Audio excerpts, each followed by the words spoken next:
Okay, good morning. Uh, We'll have our briefing tomorrow again at the same time at 11, but just to update you on a couple of details. Don't have a whole lot of significant stuff for you, just to give you a perspective as to what we're doing. We're now over 900 leads that we've been following up on the past 2 weeks. We have about probably 15 to 20 detectives, analysts, and other folks still working today downstairs, pouring over those leads, assigning leads, continuing to analyze a broad range of information. So we continue with our work in that respect. And other than that, I mean, the past couple of days, Sergeant Hawk spoke to you about some of the developments the past couple of days. It's pretty much where we're at, just plugging along with the investigation and continuing with our efforts, continuing to encourage the community and folks out there that may have information to please continue to call in those tips, whether it be to 88 crime, again, 911, or the tip-soft. Other than that, if you folks have a few questions that I could answer for you, go ahead and ask them if you have some. If not, then 11 o'clock tomorrow morning. Of those leads, how many usually stick? How many are good leads? The vast majority are not good leads, but we have to follow up on all of them. We want to do the responsible thing, continue to look at everything. So wish I could say that most of them were really significant, solid leads that were assisting us, but no, not many of them are substantial or good leads. The other day you mentioned that there had been a lot of rumor and speculation in these leads that you were getting because of what's going on social media and things like Right. that. Since you made those statements, has that died down a bit, or are you still getting that same rumor and speculation? Yeah. We still get those, a pretty large amount of false leads and false information, speculating on a wide range of things, developing theories, false rumors, things like that. And that's primarily, you see it through this Twitter and Facebook and things like that. So I would just caution community out there, if it's significant information that you need to hear about, it's going to come through the police department. And until you hear otherwise, then these are probably just more false rumors and information that is being spread by irresponsible people. I know you had asked for specific leads as far as pictures and video. Is there anything at this point that you guys are looking for? We continue to ask for that. We have some video and some things that we continue to look at. And again, a lot of other information that detectives are still analyzing. Not just detectives, but the analysts that are assisting them. So we're looking at a few things, but if there's anything else that we may be overlooking, that we may have not picked up yet, we certainly encourage people to get a hold of us and pass that along. Have you been receiving any more leads from like the authorities in Mexico? No. Last I heard is in Nogales, Sonora. They put up an electronic billboard with Isabel Celis and some of that information. And again, they're assisting us in whatever ways they can. And for that, we are deeply appreciative. Lieutenant, it's day 15. Isa is still missing. Yes. You have not put out any information at all about any suspects. You say you've not eliminated anybody. How close are we to finding out or learning, and maybe you're already there, that whoever did this, and we're assuming that somebody took Isa from her bedroom, did such a good job that they have flustered you, number one, and number two, you're not going to find them until they make a mistake? Well, you bring up a lot of good points in there. Yeah, it is a challenging case. I wouldn't say that we're completely flustered. Many of the things that we're looking at take time. Some of the things that we're evaluating, both in terms of some evidence that we may need to process, take some time. Some of the perhaps video that we need to continue to look through to make sure that there's nothing in there. That takes time as well. And several other investigative components that are in there that take time for us to receive, to look into, and to be certain that we're not missing something in there. It is a challenge in those respects, but we're not getting frustrated in those terms. I mean, we recognize these investigations are very complicated, very complex. It doesn't, just happen overnight. We have to continue to work on them, to work hard on them. Can't you concede that whoever did this did a really good job? I mean, you don't have anything. Well, they did, whoever's involved, I mean, did an adequate job at really covering a lot of the things that we could possibly look at. So whatever we have, we continue to look at and see if we can build upon that. So.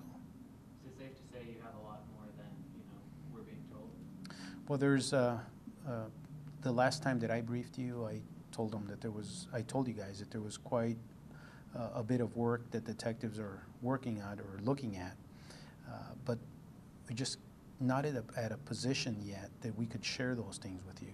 Not at a position where we could tell you, okay, we have this person as a suspect or that person as a suspect, or we've eliminated this person or that person. We just continue to approach this as one, we're still exploring all scenarios, and nobody is a focus on it, and nobody is eliminated from investigation.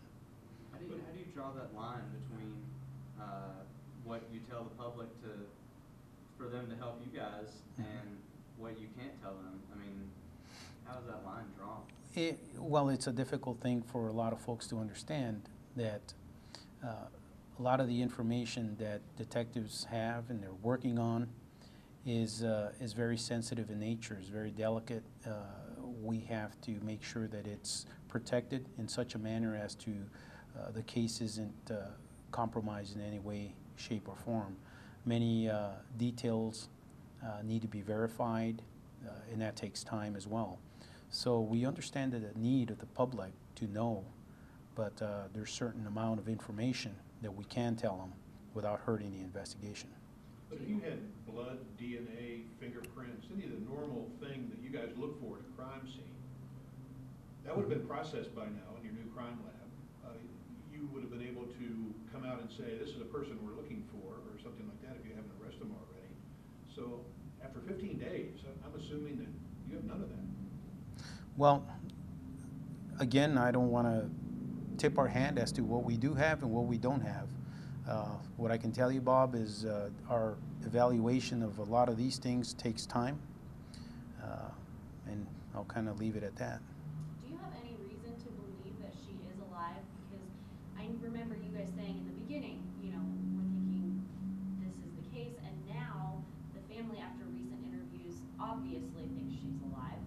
So is there any real reason to think she is? Well, there isn't any real reason to think she's not alive.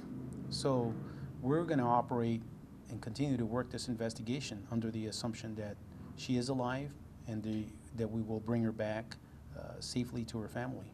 That's what we're hoping. And we want to reassure the community and the Celis family that we're doing everything in our power to do that. So is there any reason to believe she is, though, or that she isn't? We don't have any reason to believe that she isn't. And we're approaching this, and we always have, from the start, that we want to bring her home alive. So we don't have any reason to feel that she isn't alive. I'm sorry. The dad said something the other day about taking his boys to a Little League game as part of the healing process. Right. Do you find it odd that you would be talking about the healing process if you believe that she's still alive?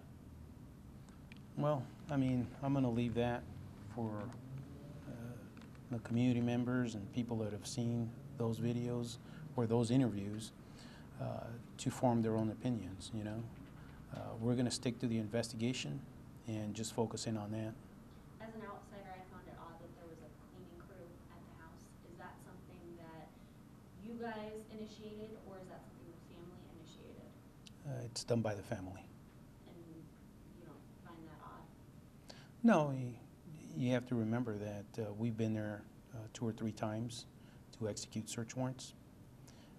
They may feel the need to, make sure the house is picked up or whatever. I don't know, but I don't make too much out of it. Have they made any comments on why they're not staying in the home? Not to my knowledge. Could you talk some about the pressures this department is under? I mean, daily press conferences, the community obviously Yes. wanting to know where this little girl is, detectives working, Right. around the clock. Could you talk some about the pressures that Yeah. you guys are feeling? It's a very good question because there is a tremendous amount of pressure. And you don't turn off that pressure or you don't turn off that stress that you feel just because you get to go home at the end of the day. Many of the detectives go home still thinking about the case, still thinking about details that they need to look at for the next day, still feeling perhaps a sense of frustration that we're day 15 and we're still looking. But at the same time, they're confident that they're doing everything in their power to do that. There is that pressure, and it is tremendous. But that's our duty, that's our job. I mean, that's what we're used to doing.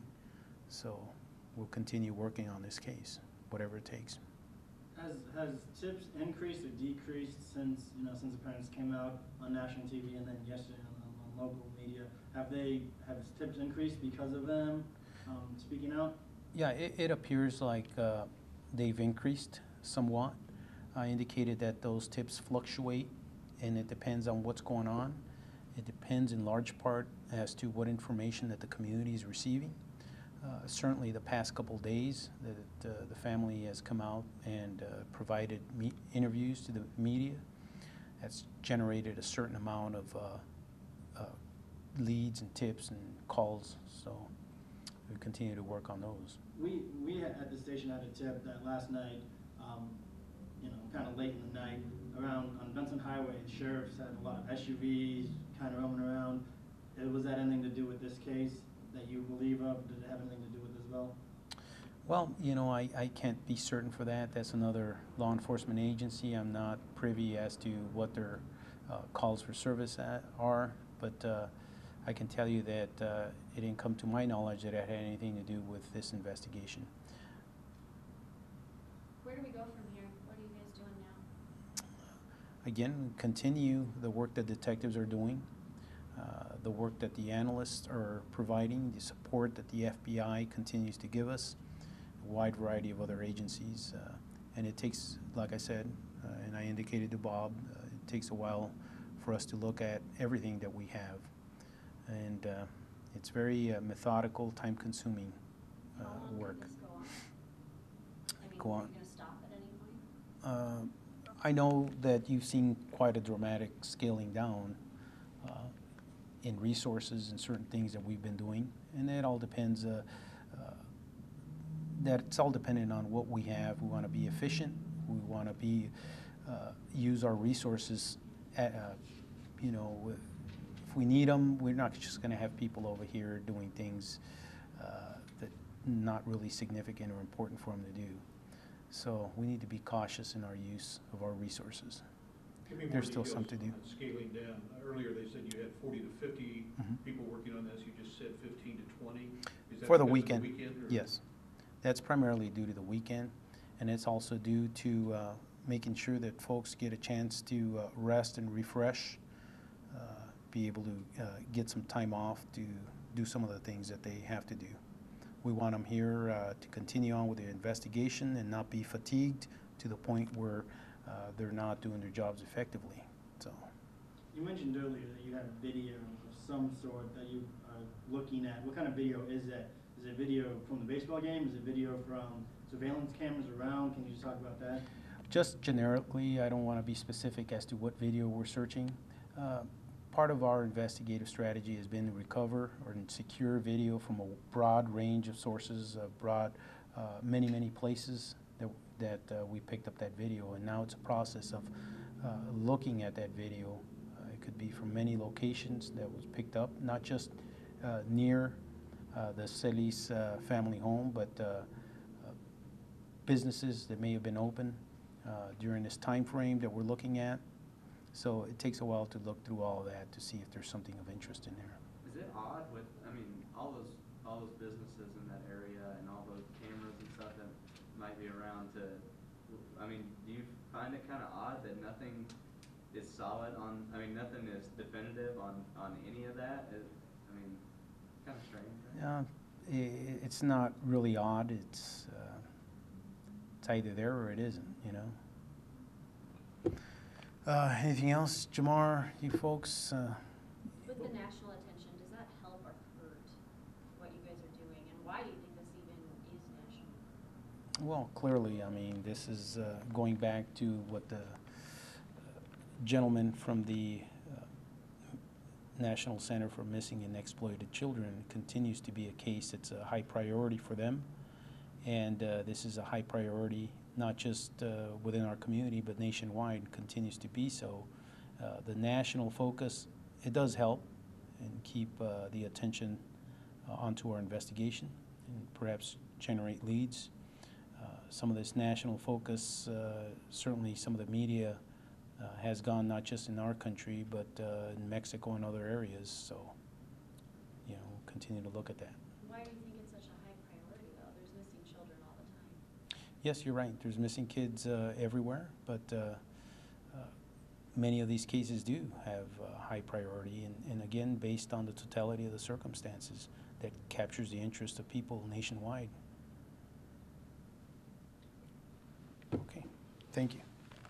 We'll see you at 11 tomorrow.